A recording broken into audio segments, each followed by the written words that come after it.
Hi, I'm Scott. Welcome to Synth Stuff. Today we're going to be ranking the top 12 synthesizers that you can buy suitable for beginners for less than $700. Coming up.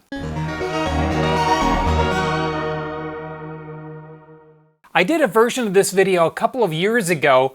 I didn't have a price limit on it, but I did have some other limitations.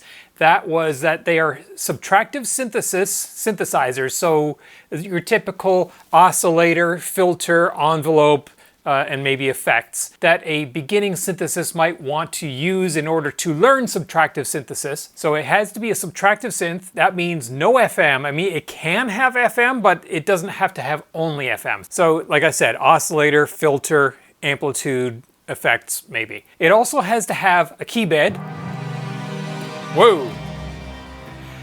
So no modules. It can't have a mini keys, but I'm going to give extra points to a synthesizer that has full-size keys. It must have physical controls that you can actually alter the parameters, the filters, the envelopes, and so on with controls on the synthesizer itself. I don't care if it's analog or digital or hybrid, makes no difference as long as it works the same way. And it must be polyphonic, at least 4-voice polyphonic. And the main reason for that is while monophonic synths definitely have their place and purpose, for a beginner, it's going to be artificially limiting, I think, at least in my opinion, that they can't play chords or more than one key at the same time. All right, with that, let's get on, starting with number 12. Number 12 on my list is the Behringer Mono Poly. That is a relatively new synth that came out since my last video. It is a remake of the classic 1980s Korg Mono Poly. It is a 4-voice paraphonic / polyphonic synth. It has 4 oscillators, which means you can play up to 4 notes as long as each note is only using 1 oscillator. So you can technically play chords, and that's the poly portion of the mono poly. You can also switch it into mono mode, where it uses all 4 oscillators for every single key press. It's essentially a mono synth at that point, but it gives you a massive, huge, fat sound.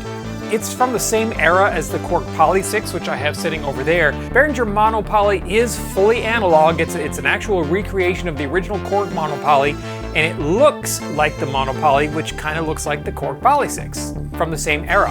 It's an excellent introduction into subtractive synthesis, and while it is entirely analog, it's using modern surface mount components, so you're not going to have a lot of the problems that you had with analog synths from the 1980s, i.e. it should last a while.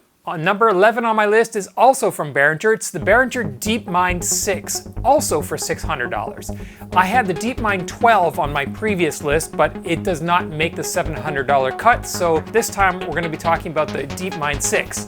The main difference between the two is that the DeepMind 6 has only 6 voices, whereas the DeepMind 12 has 12. That's how many voices you can play at the same time.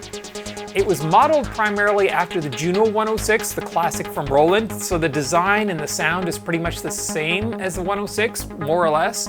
However, the DeepMind has a very powerful digital effects section in there, and that really makes it stand apart from classic analog synths because you can use the effects section inside the DeepMind to alter the sound in ways that weren't even imaginable back in the 80s when the 106 was created.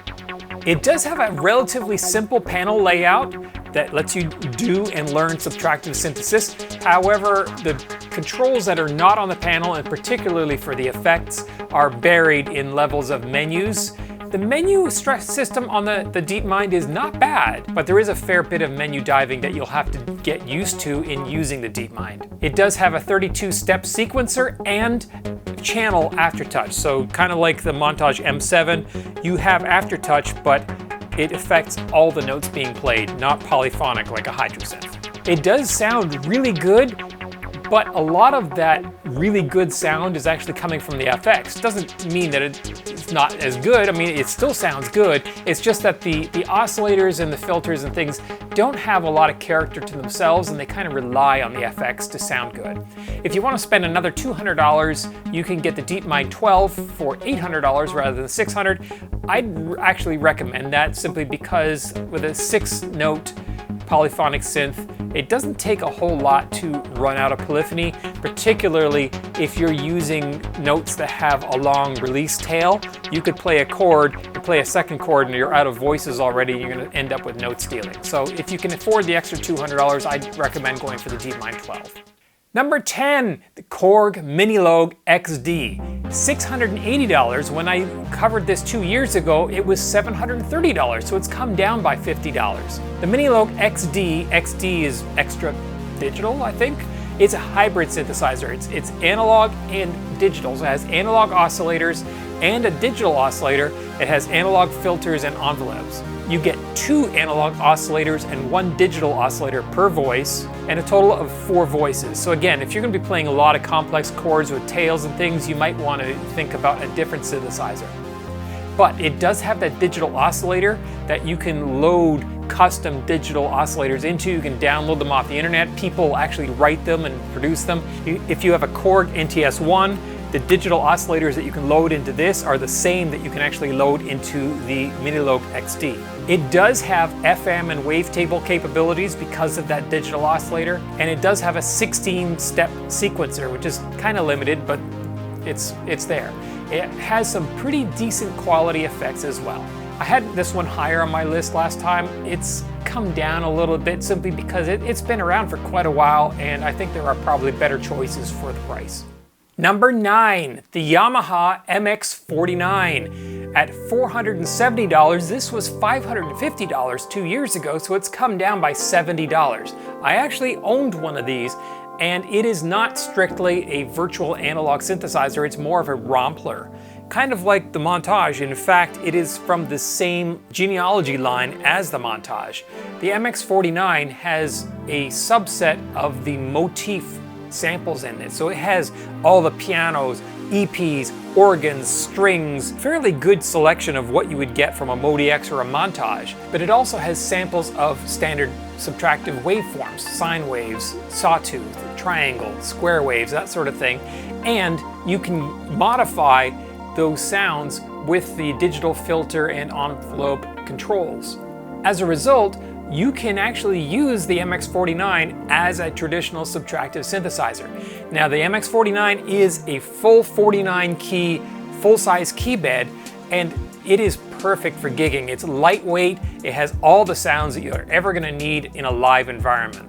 It is 16-part multi-timbral. You can have up to 16 parts playing at once. You can have it playing your drum track, and then you can have another part playing a bass line on a acoustic bass sound, and then you could have some actual string samples playing, and then down here you could have I don't know, a fingered electric bass, and then up here you could have a percussive organ all playing at the same time, and you can run some of that as a MIDI file from a USB stick, so it can actually be your backing tracks in a live environment. So it's really capable, and it has really great effects, virtual circuit modeling for the effects, similar to what you have in the Modi-X and the Montage. Number 8, this is an oldie but a goodie, and it is the Korg Micro Korg. At $430, it is a strictly virtual analog synthesizer. It is 4-voice. It's 14 years old, I believe. It has 128 patch storage locations, so you can tell it's limited in that way. It has a real sound of its own. It's been used in everything for many, many years, both live and in the studio. I recently saw Information Society play live, and Paul Robb, who writes and produces everything, actually was playing a Micro Korg on stage. It's a tiny little thing. It's easy to pick up. You can run it on batteries. Very usable controls that are great for use in live situations. And it is a VA subtractive synth model so that you can use it to learn subtractive synthesis. Each of the 4 voices has 2 oscillators plus a noise oscillator, and it has a vocoder in it. It's a limited vocoder, 8-channel vocoder, but it comes with a microphone, so that's very useful. If you can swing the extra $200 and pay $630, you can get the Micro Korg XL Plus, which gives you a better 16-channel vocoder, a better key bed, better controls, better effects. So it's just an upgraded version of the Micro Korg, so that might be something you want to look at as well. Number 7, very similar to the Micro Korg, both in appearance and functionality, is the Novation Mini Nova. This one is $450. Last time when I did this list 2 years ago, it was $400, so it's gone up by $50. This one has also been on the market for 12 years, also has a vocoder, also has MIDI keys just like the Micro Korg. However, it has 2 banks of 128 patches, and those are filled when you get it from the factory. It has both those filled, so you have 256 patches from the factory with no empty user patches. So if you create your own, you're going to have to overwrite and lose some of those factory patches. Unlike the Korg, it has 18 notes of polyphony, 3 oscillators, and 2 filters. So 3 oscillators per voice, and those 2 filters means the sounds you can get from the Mini Nova are going to be stronger and more flexible and more in your face than the Micro Korg. It also has the ability to create classic analog sounds like drive and distortion, even though it's entirely digital. The Mini Nova does have really good effects, really strong effects engines with, I believe it's 5 layers per voice. So if I were going to be looking between the Korg, Micro Korg, and the Mini Nova, I think I would probably lean towards the Mini Nova as the more capable synth. Number 6, this is a synth in which I am conflicted. I used to own this synth. It is the Roland JD-Xi at $600. The JD-Xi is a very capable synthesizer buried inside a horrible physical box. In 30 years of playing synthesizers, the mini key bed on the JD-Xi is the worst I have ever used. Feels terrible, it feels like a toy, and it's extremely fragile, and the keys break often, especially the black keys. The JD-Xi is a kind of like the MX49. It's a virtual analog plus Rompler, and it has this gimmick analog voice as well, so they can call it analog. It has all the voices in there. You can have drums and different types of bass sounds and guitar and all kinds of sampled sounds from its internal ROM, but it also has those voices that you can use in VA mode, and then you put those through the filter. It has this analog voice, which is like an extra voice on each note, but it's honestly a gimmick. It doesn't sound good, and when you use it, there's a lot of limitations because you're no longer going through the digital signal path internally. You're having to use only the analog tacked on signal path through the synth. So yes, it's there. I usually used it only as like a sub bass because that's all it was really good for. It has a drum machine with tons of samples, including 808, 909, all those classic Roland drum machines, including the CR78. I used mine as a drum machine for quite a while, and it is multi-timbral because it has those multiple digital voices or engines that you can play and select separately. It does have a vocoder as well with a microphone, and it has a very basic share-like auto-tune function, so you can kind of play and tune your voice as you sing in it. I don't know that that's actually useful in the real world, but it does do it. This little thing is great for EDM. If you are into EDM and beats, it's great for that. It is limited in terms of the panel functionality, but there is way, way, way more functionality buried in a huge, deep menuing system. And the menuing system is only accessible with push buttons where you have to scroll. You go down to this menu section and you scroll to the 6th one on there and hit enter, and now you're on the next menu and you scroll 7 more down there. I mean, it takes forever to do anything on the JD-Xi. So the engine inside it is incredibly powerful and flexible, but the limited user interface makes it really miserable to work with. I used mine primarily as a sound module, and you can get an external DAW module that allows you to program the JD-Xi. I would highly recommend that if you do buy JD-Xi that you buy that software, because then you can actually get the most out of a JD-Xi without having to tear your hair out trying to manipulate it through the single little LCD text display and menuing buttons. So you've made it through the first 6. I assume that means, hey, you like what I'm doing here in this video. Can I get you to click like on this video? I really appreciate it. And if you want to see more like this, subscribe to the channel. You get notified every time I post one. All right, on with the list.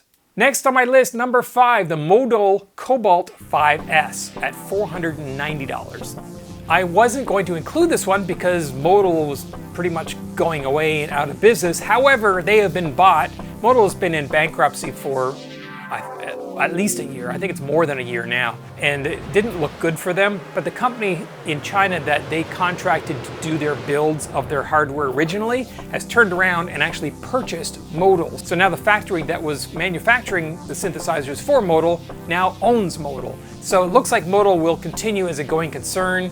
The company that bought them has a solid financial footing because they are divested. They don't make just synthesizers, they make all kinds of things for different people.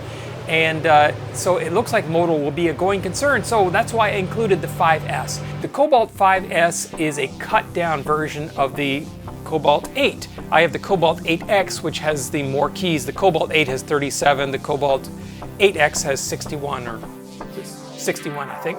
It has a few more limitations in that it only has 5 voices instead of 8. It is not patch compatible with the Cobalt 8. So while the engine is very, very similar, you can't buy patches or create patches for the Cobalt 8 and then load them in the Cobalt 5S. They're not compatible because the engine is different. The Cobalt 5S is a little more complex than a typical subtractive synth, but if you've seen my Cobalt 8 reviews, the way that Modal sets up their synthesizers makes it so that it helps you to create sounds and use a synthesizer and prevent you from doing dumb things that don't make sense. So often people get frustrated when they're new to synths because they'll do something and all of a sudden their synthesizer is making no sound whatsoever because they did something that doesn't make sense on the control boards. They don't know any better. The Modal synths don't allow you to do that. If there's something that doesn't make sense, the control just simply doesn't do that. Or it makes it so that if a control would normally just cause no sound to come out, it switches function and does something different. So you get extra functionality out of control. And it's a really neat way of thinking. And I really appreciate the thought that they put into the user interface. Yeah, of course, it does come with the Modal app, which is the best, bar none, the best companion application to a synthesizer that I've ever seen. It lets you control the synth and edit it from a laptop or a computer or a tablet, and it lets you do that directly in real time. If you adjust the synth, it shows up on your Modal app. If you adjust the Modal app, it does it on the synth, and it's just really well made. So that's a huge bonus. It does have a limited mod matrix, so it's fairly flexible. I really like the filters in the Cobalt and the Cobalt 5 and 8, and it has pretty good FX. And plus the mini key bed on the Cobalt 5S has aftertouch, channel aftertouch, just like the Cobalt 8. If you can afford the Cobalt 8, which is the 37 key with full-size keys, it's $850. It was $750 in 2022. I think Cobalt synths were underpriced in the market when they first came out up until the last couple of years. Evidently, that was the case because Cobalt ended up almost going out of business as a result. So I was stunned that when Modal came out with the Cobalt and the Argon synthesizers, that they were as cheap as they were for a high quality synth with an amazing engine and a FTAR aftertouch keybed. Like, why is this only $750? There's something not right. And what's not right is that Modal wasn't making enough money on the synths, and that's why they almost went out of business. So the Cobalt 5S gets a thumbs up. Great synthesizer. Number 4 is the Hydrasynth Explorer at $600. It's the little brother to my Hydrasynth here. It has mini keys. It is the only mini key synth that has polyphonic aftertouch. It has the full Hydrasynth engine in it, so it is not a cut down version like the Cobalt. Everything that the Hydrasynth Explorer can do is what you can do in the regular Hydrasynth. If you have a patch in your full-size 49-key Hydrasynth or a single patch from the Deluxe, you can load it into the Hydrasynth Explorer and vice versa. It has a few less controls on the surface simply because there isn't room. The displays, there's only half as many displays, so you have to jump between the first set of displays and the second set of displays. It also has no ribbon, which I would really miss because I use the ribbon on the Hydrasynth all the time. I really like it. And the pitch and mod wheels are replaced with touch strips. While the Hydrasynth can emulate a simple virtual analog synthesizer, and you can use it as such, and it's actually relatively easy to program. It's actually my favorite instrument to do sound design on because they put so much thought into laying it out and the process in which you go through in creating sounds, that it makes it super easy to learn synthesis on. That said, It is incredibly complex if you want to go there. We have a 32 slot mod matrix in here that lets you do unbelievable things that up until now were only possible to be done on modular synthesizers by plug-in cables everywhere. So the fact that it is so flexible that it can emulate what a modular synth can do means the Hydra synth will grow with you. You can buy it as a stark beginner, learn basic subtractive synthesis on it, and then grow with it and use it. I mean, I use the Hydra synth as one of my main synthesizers, and I've been doing synthesis for 30 years, so that says something. Of course, it's not just VA, it has FM, it has extremely good effects, 8-note polyphony, 3 oscillators plus noise per voice. It can sound tremendous, and it really is a tremendous synthesizer. Why isn't it number one? It really should be. Well, you know why I didn't have it as number one? Because it can be complex. So if we're talking about a synth for a beginner and they are really truly never touched a synthesizer before, and you plop an Explorer down in front of them, they might be scared off. So that's why the Hydra synth did not make it into my number one slot. If it was for intermediate to advanced under $700, Hydra synth, no question, number one. Number 3 on my list, the Yamaha Reface CS. Yeah, another one that I had. I sold it. I regret selling it actually. For $300, this is a tiny little virtual analog synthesizer. It's solid. It's actually really solid. You'd be surprised. It looks like a toy, but it's definitely not. It's got some heft to it. The base is metal. It has little built-in speakers. It has a relatively powerful virtual analog engine in it. And it seems to me like the Reface CS analog engine is a subset of the ANX engine that they built for the Montage M. So I see a lot of similarities in there, and as a result, it sounds really, really good. The effects on it are surprisingly good.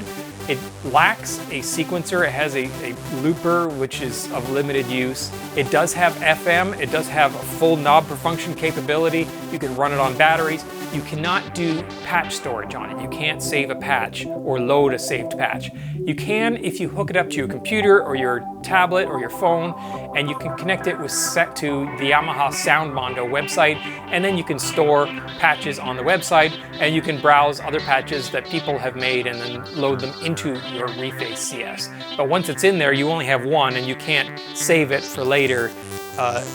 You don't have a library of patches or memory of patches inside the synth, which is unfortunate. Number 2 on my list, and this one I really had a tough time. I didn't know if this was going to be number 1 or number 2. I made it number 2. This is a new synthesizer that did not exist when I did my last list 2 years ago.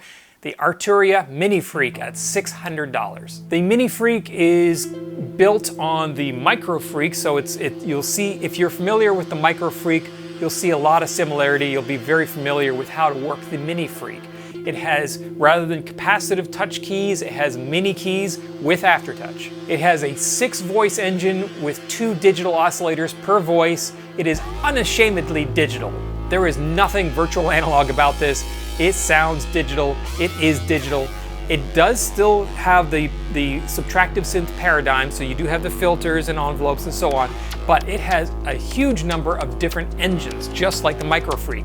So if you want a sample engine, you want a granular engine, you want a VA engine, it's got all those built in, and Arturia continues to keep adding more and more and more to the Micro Freak and the Mini Freak with firmware releases. We just got a granular engine on the Micro Freak and Mini Freak just a few months ago from Arturia, and that's for free. It does have an arpeggiator and a step sequencer, has a limited mod matrix just like the Micro Freak, and it has a pretty good selection of good sounding effects on it. It is a little bit more complex than some of the other synths simply because it has all those multiple engines in them, and each engine works a little bit differently and has different kinds of parameters associated with it. One huge bonus you get is when you buy the Mini Freak, you also get Arturia Mini Freak V, which is a soft synth version of the synth, and that comes for free. And if you don't want to buy the hardware Mini Freak, you can buy Mini Freak V all by itself for $200, and that's what I ended up doing. I already had a Micro Freak. I thought, do I really need a Mini Freak as well? No, but I would like the functionality, so I bought the software version. It's in my DAW, and it works and sounds exactly like the hardware version of the Mini Freak. Really like the Mini Freak. Every time I have played it, I have come away thinking this is a great synthesizer. Therefore, it's at number 2 on my list. Number 1 on my list almost didn't make it on my list. It is, again, a new synth that did not exist 2 years ago when I did my previous list. And it is the Roland Gaia 2. The reason it didn't make it to my list, almost, is because it was $900. When I bought mine, it was $900. However, Roland dropped the price by $200. It's now $700, so it just squeaks in under the wire. It is a virtual analog synth, but under the covers, it's really a Zencore Lite version. So they specifically say it's not Zencore, because if they said it was Zencore, then it would mean that you could do all the stuff that you can on like the Phantom, because the Phantom is a Zencore engine. You could load all the different expansions and do all the stuff that Zencore does. It is not that. However, the underlying engine is a subset of Zencore functionality. That's how it works. As a result, there are some specific model expansions only for the Gaia 2 that are available, and it comes with one. It comes with an SH101 model expansion. So yes, in the Gaia 2, you can switch it into model expansion mode and it will emulate an SH101, and I have mine sitting right next to my SH101. I've played them back and forth to try to tell the difference. It sounds really, really close to the actual real deal SH101 to me. It has some pretty flexible filters, a lot of different settings that you can set the filters to. The filters also have drive and analog drive emulation, which to me sounds good. I've heard people say they don't like it. I actually like the filter, especially with drive on this synthesizer. It's got 2 LFOs with LFO step functionality and different wave shapes. Step is nice because then you can have it go to the BPM or what have you, so that you can use it almost as a pseudo sequencer to modify the sound in time with something that, you know, maybe the BPM. It does have a mod matrix, but it's not one that you can actually modify. And I say it's limited because all the mod matrix routings are hard-coded. You can't change them. You can change that, hey, the LFO will modify the pitch, and here's how much. And then this LFO can modify filter cutoff, and here's how much. And you can modify, and there's lots of destinations that you can pick from, but you can't just say, I want to connect this to this at random and just connect it through a mod matrix like you can with the Arturia or the Hydrasynth. I really like the effects. It has some decent sounding effects, and it has this motional pad that allows you to assign different parameters to the pad so that you can change things just by drawing your finger on the pad, and you can record as you draw on the pad and play that back as part of the sound. So say you wanted pitch and cutoff to modulate through the sound, you could assign those 2 parameters to your X and Y on the pad, and then as you're holding the chord, play it through, record that, and now that's part of your patch. Whenever you play it, it's gonna play that recording of you moving the pitch and the cutoff, and it will loop through, or one shot, you drawing and changing the pitch and filter cutoff that you did originally. So it's a really great way of making constantly evolving and motion sound. Like they call it a motional pad because it's recording motion into your patches. And it really is, I thought it was a gimmick at first, but it's not. It's really useful, it's intuitive, and it really makes this an interesting synth to play. I find this synth quite easy to learn and use. I really like the layout. I really like the sound of it. I wasn't expecting it to sound as good as it does because it's basically just Zencore under the covers, but it does. It has its own character. The filters have their own character. It's definitely not the same as the original Gaia. The original Gaia, which is now discontinued, had multiple synth engines, where each engine was completely independent of one another. That's how they did things back then. But this one is it has multiple oscillators, but they all go through the same filter and the same envelopes and everything, unlike the original Gaia. That said, it's small, it's portable, it has a full-size key bed that's pretty good.